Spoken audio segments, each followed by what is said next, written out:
আসসালামু আলাইকুম। অন স্পোর্টসে আপনাকে স্বাগতম। লিটন কুমার দাস তার ফর্মের তুঙ্গে চলে এসেছেন আজকে।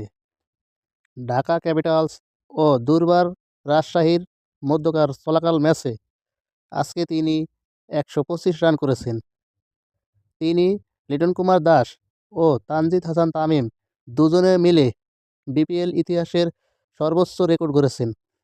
২৫৪ রান তুলেছেন লিটন কুমার দাস ও তানজিদ হাসান তামিম। অথচ এই দুজনের মধ্যে চ্যাম্পিয়ন ট্রফি পাকিস্তানে চলে যাবেন তানজিদ হাসান তামিম। অথচ এত ভালো খেলেও এবারের চ্যাম্পিয়ন ট্রফিতে সুযোগ পেলেন না লিটন কুমার দাস। আজ সকালেই ঘোষণা হয়ে গেল চ্যাম্পিয়ন ট্রফির স্কোয়াড।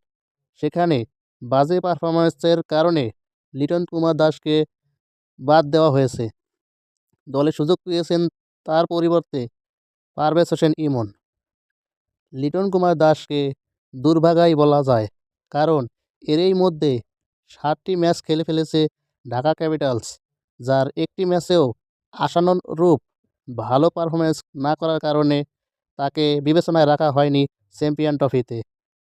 তাই এবারের চ্যাম্পিয়ন ট্রফি লিটন কুমার দাস এত ভালো পারফরম্যান্স করার পরেও মিস করবেন। লিটন কুমার দাস হয়তোবা টিকে যেতে পারতেন যদি এরকম একটি পারফরম্যান্স গত বছর ওয়ানডের কয়েকটি ম্যাচে খেলতে পারতেন। তার ধারাবাহিক বাজে পারফরম্যান্সের কারণে চ্যাম্পিয়ন ট্রফি থেকে বাদ পড়েছেন। একটানা ওয়েস্ট ইন্ডিজের সাথে ৩টি টি-টোয়েন্টি ও ৩টি ওয়ানডে ম্যাচের প্রত্যেকটিতেই খারাপ খেলেছেন।